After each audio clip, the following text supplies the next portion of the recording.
할렐루야. 네, 우리 오늘 함께 나누실 말씀은 요한복음 21장 1절에서 14절까지의 말씀입니다. 요한복음 21장 1절에서 14절까지의 말씀입니다.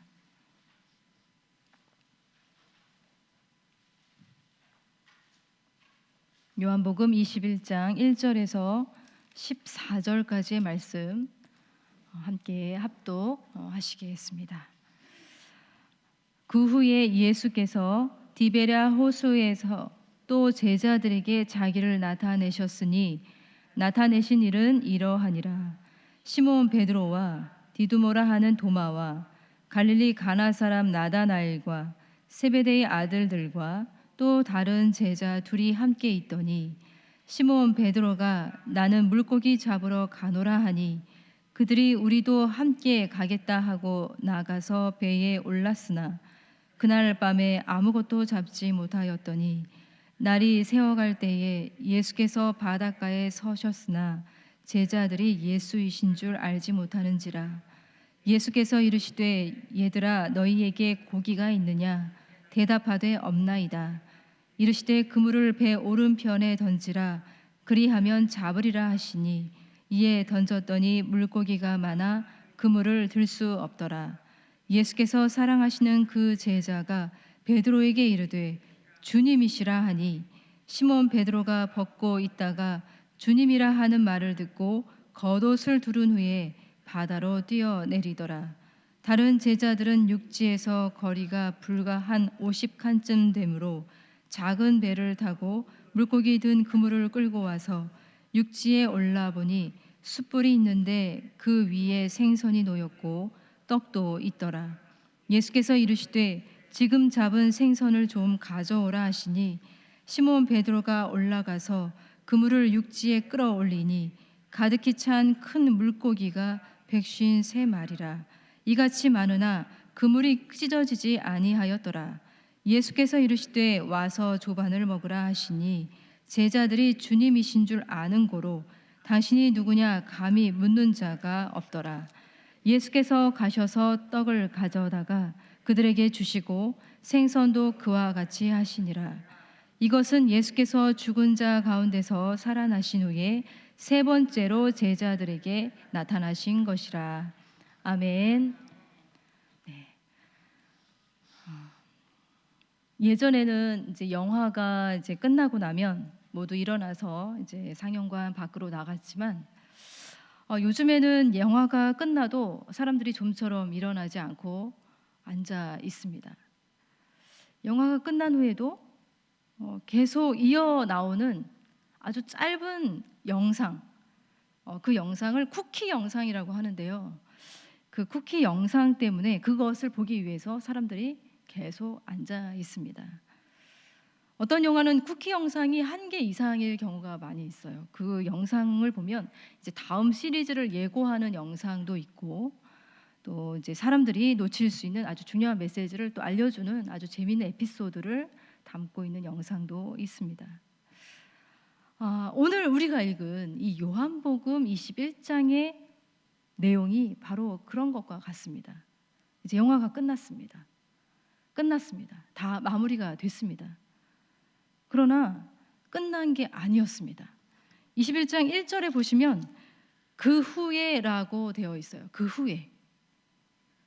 네.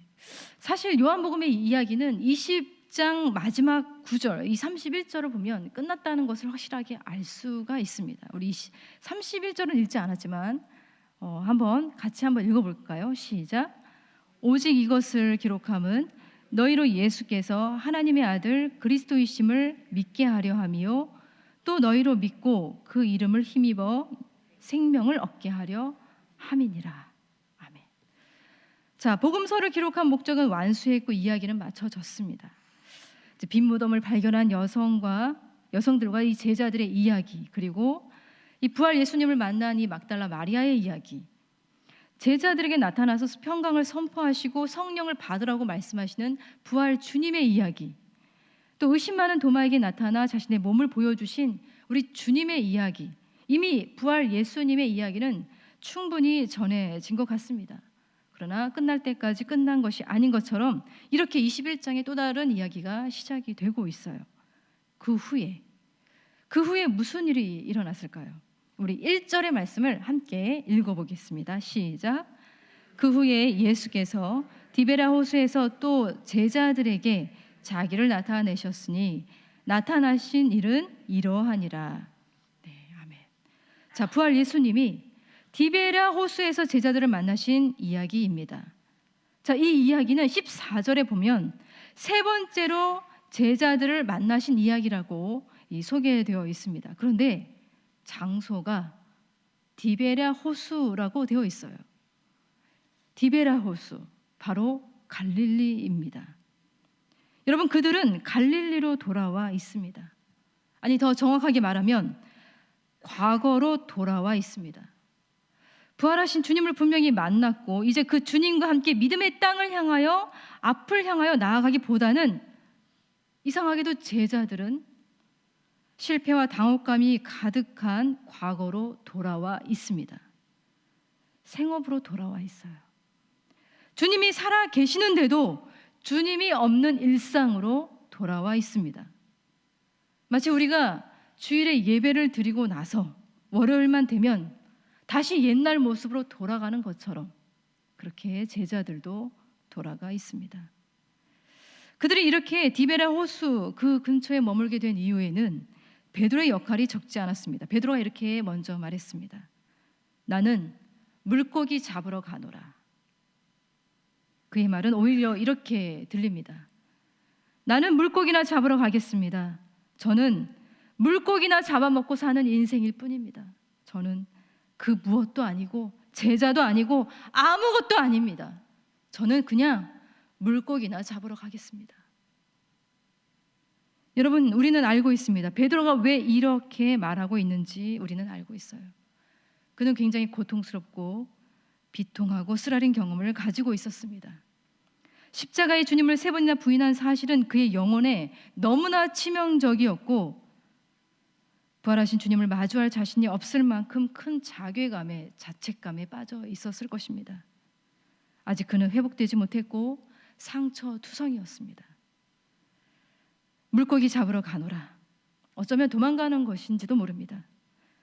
그러나 그의 말에 다른 제자들, 도마, 나다나엘, 세베대의 아들들과 다른 제자들도 함께 따라갑니다.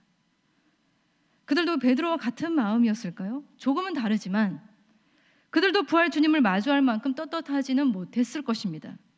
주님이 십자가에 죽어가실 때 사도 요한을 제외하고는 아무도 그 자리에 함께하지 못했으니까요. 그들은 모두 도망자였고 함께한 공모자였습니다. 이렇게 7명의 제자들은 주님이 죽으시고 다시 살아나신 그 생생한 그 현장, 그 예루살렘을 벗어나서 갈릴리로, 과거로 회귀해 있었습니다. 그러나 이 디베랴 바다로 돌아온 그날 밤 첫날부터 그들은 아무것도 잡지 못하고 매우 고단하고 피곤한 밤을 보내고 있었습니다. 정말 되는 일이 아무것도 없는 그런 밤이었습니다. 물고기 한 마리도 잡지 못했어요. 그들은 주님이 없는 바다, 주님이 승선하지 않은 그 배 위에서 빈손이었고 빈 털털이었습니다. 아마도 과거 주님의 말씀이 선명하게 떠올랐을 것입니다. 나를 떠나서는 너희가 아무것도 할 수 없습니다. 나를 떠나서는 너희가 아무것도 할 수 없습니다. 여러분, 그들은 정말 아무것도 아니었고 아무것도 할 수 없었습니다. 이 순간만큼은 사실 제자도 아니었고 어부도 아니었고 아무것도 아니었어요. 여러분, 주님이 없이는 아무것도 아니고 아무것도 할 수 없는데 도대체 그들은 무엇을 하려고 발버둥을 치고 있는 것일까요? 그들의 모습에서 우리의 모습이 보입니다. 주님 없이 아무것도 할 수 없는데 주님 없이도 잘할 수 있다고 발버둥 치는 우리의 모습 또한 보입니다. 그래서 우리도 빈손, 빈 털털이를 경험하고 있는 것은 아닌지 모릅니다. 어쩌면 우리가 경험하는 이 빈손은 주님이 그렇게 하신 건지도 모르겠습니다. 빈손을 경험해야 결국 우리는 주님을 바라보거든요. 빈 털털이가 되어야 두 손 들고 주님 앞에 나오는 우리의 습성이 있습니다. 뭔가 믿을 만한 구석이 있고 뭔가 의지할 만한 구석이 조금이라도 있으면 우리는 쉽게 주님을 잊어버리고 이 세상 한복판에서 이 세상 사람들에게 의존하고 세상을 즐기면서 살아가고 있었을 것입니다. 어쩌면 빈손은 오히려 주님을 만날 수 있는 가장 최적의 상태였는지도 모릅니다.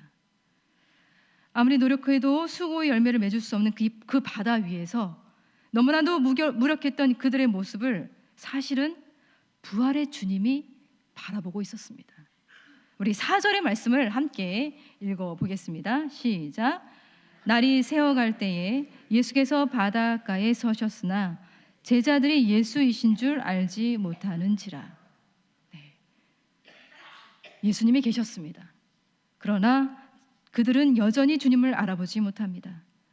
우리가 삶의 자리에서 부활의 주님께 우리 시선을 고정하지 못하고 있는 것처럼 말입니다. 그런데도 저 멀리서 주님께서 말을 걸어오십니다. 자, 5절과 6절의 말씀이에요. 시작. 예수께서 이르시되 얘들아 너희에게 고기가 있느냐? 대답하되 없나이다. 이르시되 그물을 배 오른편에 던지라. 그리하면 잡으리라 하시니 이에 던졌더니 물고기가 많아 그물을 들 수 없더라. 아멘. 네, 배 오른편으로 던져라. 그 목소리의 힘에 이끌려서 그들은 다시 그물을 던졌습니다. 그리고 마침내 벌어져야 할 일이 벌어졌습니다. 그물을 들 수 없을 정도로 많은 물고기가 잡혔어요. 11절에 보면 가득히 찬 큰 물고기가 153마리라 이같이 많으나 그물이 찢어지지 아니하였더라 라고 되어 있어요.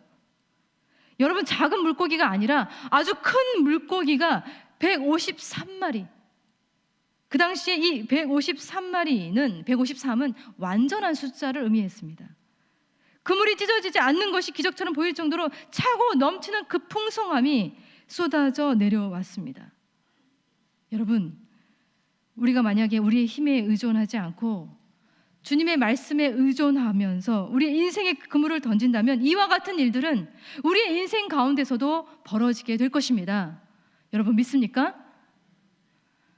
우리의 자녀들이 이 사실을 알아야 돼요. 우리의 빈손을 채우시는 분은 오직 우리 주님이십니다.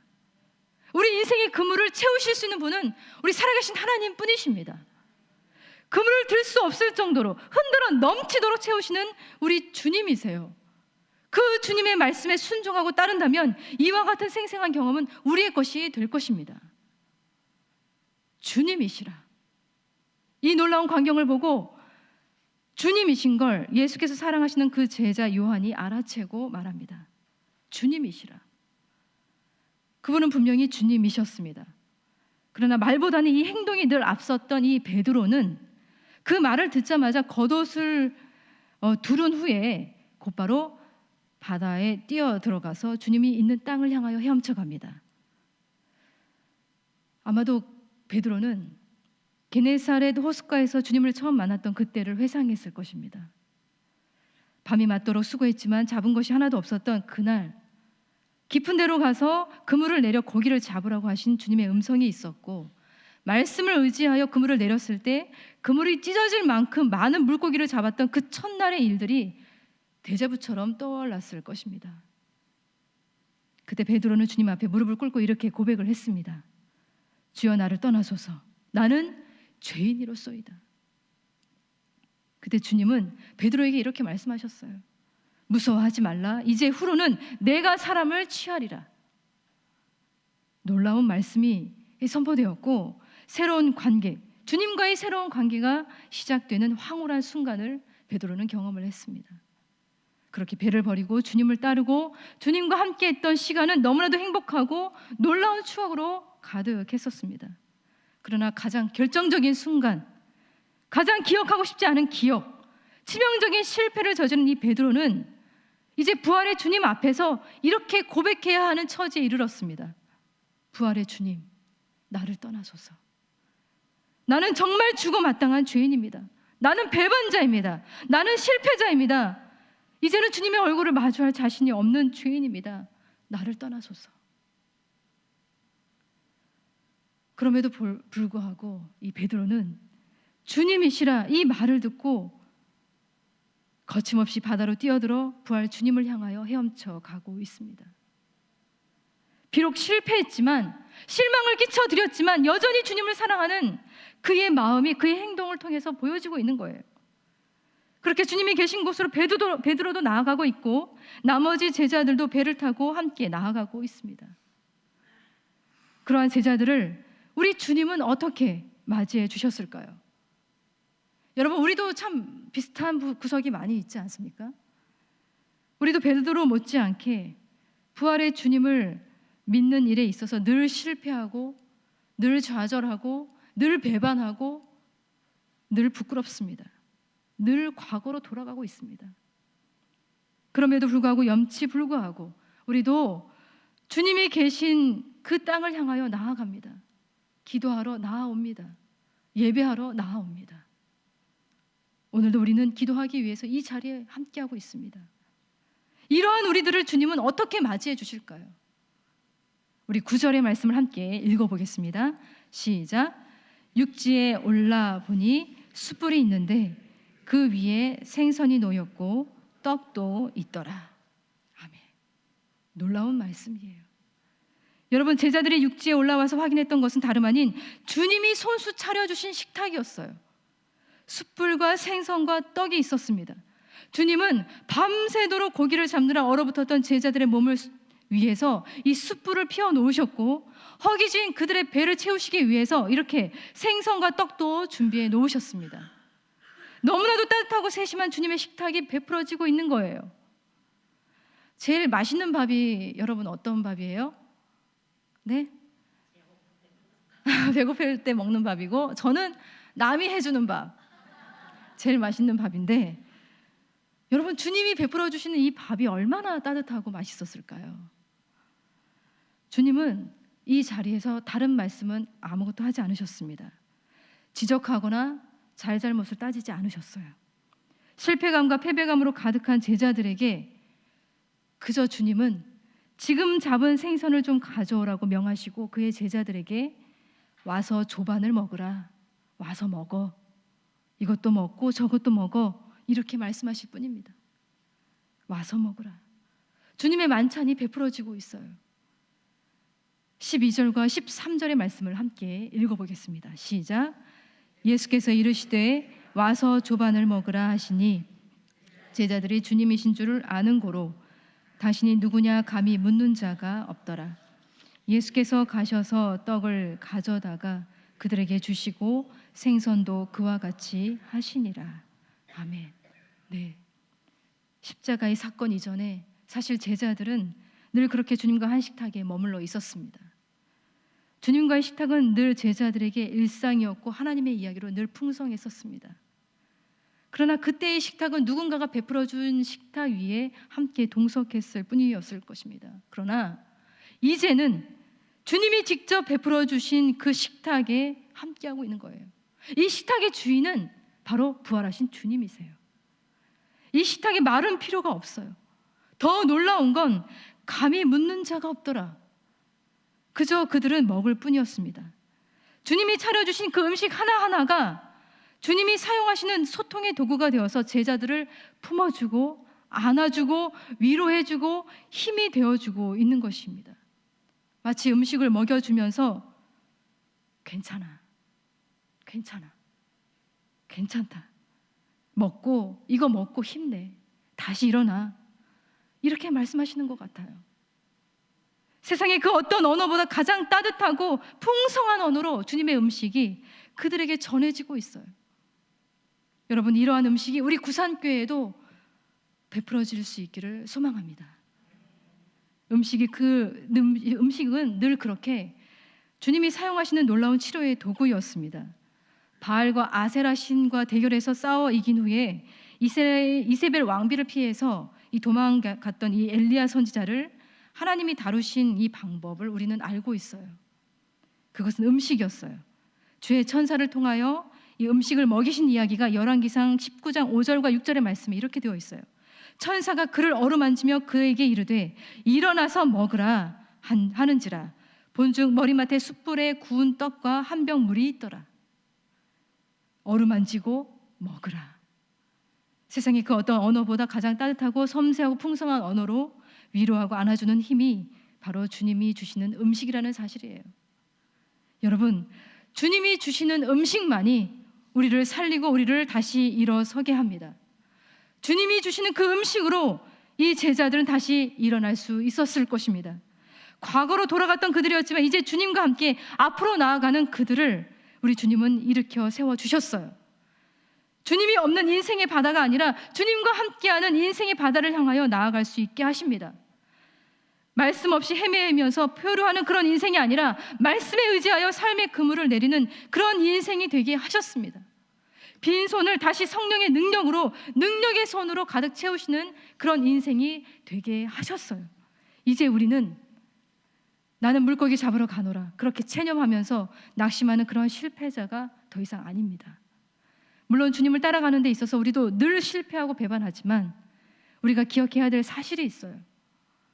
이러한 우리를 치료하고 회복하는 것은 여전히 지금도 우리에게 다가오시는 주님이시라는 사실입니다. 그 주님은 매일 새로운 양식으로 부활의 말씀으로 다가오시는 분이라는 것을 여러분 잊지 마시길 바랍니다. 그 부활의 주님이 우리에게 다가오셔서 주님의 양식으로, 주님의 말씀으로 먹여주시고 다시 힘을 얻게 하시고 다시 위로하시고 다시 용기를 내라고 우리를 다독여 주시는 분이시라는 걸 여러분 꼭 기억하시면서 그 주님 앞에 나아가 함께 기도했으면 좋겠습니다. 우리 이 시간에 함께 기도하겠습니다. 우리는 어떠합니까? 부활의 주님과 함께 믿음의 땅에서 살아가기보다는 부활의 주님을 만났음에도 불구하고 여전히 나는 물고기 잡으러 가노라 패배감으로 가득했던 이 베드로처럼 주님 없이 실패감으로 절망감으로 늘 회개하며 믿음 없고 소망 없이 살아가고 있는 것은 아닌지 돌아볼 수 있기를 원합니다. 그러한 베드로를, 그러한 제자들을 찾아가신 부활의 주님이 바로 이 순간에도 우리에게 다가오고 계심을 우리가 믿음의 눈으로 바라볼 수 있기를 바랍니다. 주님이시라 우리에게 다가오시는 그 부활의 주님을 알아차릴 수 있도록 우리에게 믿음의 눈을 허락하여 주시옵소서. 우리에게도 찾아와 주셔서 격려와 위로의 식탁을 베풀어 주시는 우리 주님을 경험할 수 있도록 인도하여 주시옵소서. 주님이 차려주시는 그 음식, 말씀의 양식을 먹고 우리가 힘을 내어서 이 기도의 길을, 우리에게 주어진 거룩한 이 사명을 감당하며 나아갈 수 있도록 하나님 도와주시옵소서. 우리 함께 이 기도의 제목 붙들고 하나님 앞에 기도하도록 하겠습니다. 기도하겠습니다.